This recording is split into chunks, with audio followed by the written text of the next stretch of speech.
Moi, c'est Youssouf Ouattara. Youssouf Ouattara, Zana, c'est important. Si c'est nouveau, Ivoirien dans le sang, né à Paris, qui vit en Suisse actuellement et actuellement à Abidjan pour cette interview. Sans oublier Chinois. Mon palmarès, c'est 60 combats pour 46 victoires, dont 13 par KO. Je suis champion intercontinental en moins de 67 kg en 2023, champion d'Europe en 2023, champion intercontinental dans une autre catégorie en 2024 et tout récemment champion d'Afrique en Côte d'Ivoire au stade nord-coréen le 27 juillet, pour ceux qui ont raté.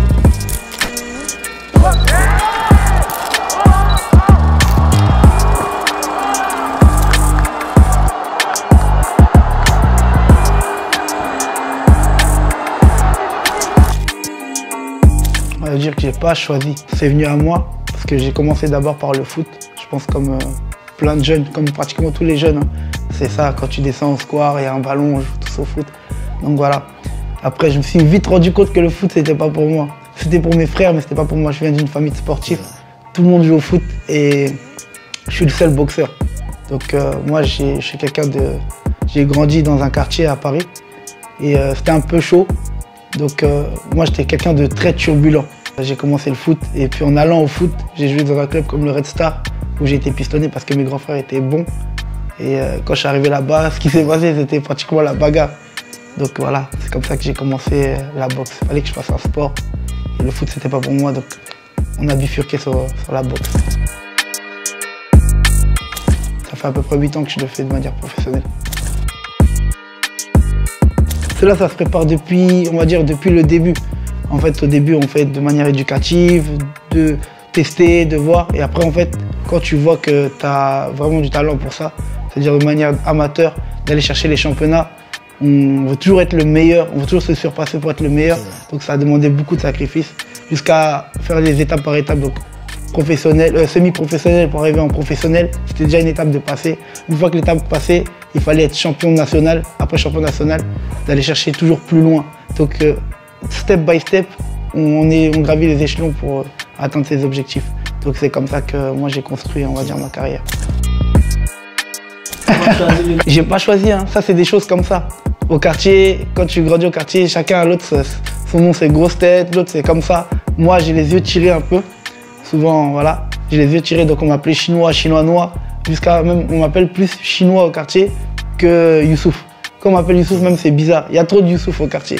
Donc moi c'était chinois, il y en a qu'un, c'était moi. Donc voilà, aujourd'hui bah, hommage à Arafat, la Chine c'est quelque chose de présent dans tous les cœurs des Ivoiriens. Voilà. Ça représente aussi, bah, les Chinois c'est des grands bosseurs, ça me représente aussi. Ils sont nombreux, on est nombreux la Chine. Franchement, je pourrais même pas te dire ça comme ça. J'ai pas de souvenir d'un adversaire coriace ou pas coriace. Je les respecte tous. C'était tous durs d'une manière différente quoi. Voilà, on peut te dire ouais, il y a des combats qui ont été plus simples, pourtant j'ai préparé ça d'une manière vraiment plus intensive. Et ça s'est mieux passé. Des combats peut-être qui étaient très difficiles, peut-être que ma préparation n'était pas assez intense, mais c'est pas parce que le combattant était trop compliqué à combattre, mais c'est plutôt peut-être moi qui n'ai pas fait assez d'efforts. Donc moi je travaille plus sur moi que sur le combattant qui est en face de moi. J'ai pas de combat qui m'a marqué, il y a peut-être une défaite qui m'a marqué, que j'ai encore à travers le cœur, parce que voilà, il y avait le Covid, il y avait tout ça, mais moi j'aime pas les excuses, c'est comme ça, il a gagné. Et puis honnêtement, ça reste à travers. Donc je souhaite avoir cette revanche. Pepochi, si tu vois ce message, c'est pour toi. Tu sais déjà, franchement, je t'aime bien, mais le sport là, c'est ça, c'est la guerre. Donc je veux ma revanche. Il n'y a pas de souci, t'es au Glory, mais on peut se revoir, il n'y a pas de problème. Beaucoup de sacrifices, beaucoup de sacrifices. En fait, comme je t'ai dit, bah, c'est step by step. C'était pas pour préparer le championnat, mais c'était pour préparer vraiment ma carrière. C'était chaque combat vaut plus. Avec un titre ou pas de titre, on prend chaque combat pour pouvoir mériter et prétendre pour... Depuis 2017, j'ai déjà été champion de France national en professionnel. Et petit à petit, les choses se sont construites. Mais je travaillais à côté, donc c'était un peu compliqué d'être concentré à 100%. Pourtant, c'est un vrai travail parce que quand tu fais 15 minutes de combat sur le ring, là, t'es tout seul. C'est pas une équipe de foot, tu peux pas compter sur les autres. Même si tes entraîneurs sont là, ils sont dans le coin, ils peuvent pas t'aider à donner des coups de poing ou bien esquiver. Donc, on s'est préparé mentalement, physiquement, on On a préparé avec des diététiciennes, tout ça et tout, de manière professionnelle, qui nous manque rien du tout. On sait qu'on est costaud, on sait qu'on est puissant, on sait qu'on est assez technique. On a tout ce qu'il faut, juste avoir le temps de bien le faire, de bien manger, de bien dormir pour pouvoir avoir les performances maximum. C'est ça qu'on a fait, sacrifice. Ça a été pas facile, peut-être même niveau famille, niveau truc, mais c'est ça. Maintenant, il faut que ça paye, le mental est tout droit. Bon, je peux pas tout dire, je préfère garder l'effet de surprise, mais en tout cas, bah voilà. Dernièrement, en 2023, on a été champion d'Europe dans la fédération IPCC, où j'aurai sûrement le challenge bientôt de faire le championnat du monde et encore honorer le drapeau de la Côte d'Ivoire pour ces championnats du monde. Je le mérite, je pense que j'ai les capacités pour le prendre. Donc voilà, on va construire ça pour pouvoir l'avoir. Ça, c'est très bientôt. Le contrat est déjà signé, donc ça va arriver dans quelques mois. Soyez présents et donnez-moi la force comme vous faites d'habitude et ça va bien se passer. Revenir au pays encore avec une ceinture supplémentaire, ça c'est l'objectif. Voilà, dès que ça sera fait, on vous parlera de la prochaine encore. Oli la machine, bah non, je rêve pas de combattre contre Oli la machine, c'est mon grand frère déjà pour commencer. Moi quand je suis arrivé en Côte d'Ivoire pour venir tout seul sans mes parents, il y a 5 ans, 6 ans, et je pratiquais déjà la boxe thaï et le kickboxing, j'ai demandé qui fait quoi, comment ça se passe, je sais qu'Oli la machine pratiquait. Il m'a tout de suite ouvert les portes comme un grand frère. Donc en gros, c'est la famille déjà pour commencer. Après, c'est pas la même catégorie, donc c'est sûr qu'on va jamais se croiser, on est trop loin. Il y a au moins 25 kilos entre moi et lui, donc ça c'est sûr. Donc voilà, moi je l'encourage dans tout ce qu'il fait parce que ça fait aussi briller la Côte d'Ivoire, ça fait connaître la Côte d'Ivoire à l'international. Il n'y en a pas beaucoup qui arrivent à le faire. Oli la machine a su le faire, il faut le respecter pour ça. Moi, voilà, je suis avec lui. Hein. Victoire ou défaite, je suis avec lui. Les Ivoiriens, faut pas oublier, c'est dur. 15 minutes, c'est dur. S'il faut manger un cornichon pour mettre une, il va dormir, on allait tous faire ça. Il n'y a pas, c'est Dieu qui donne. Inch'Allah, on est concentré, ça va aller.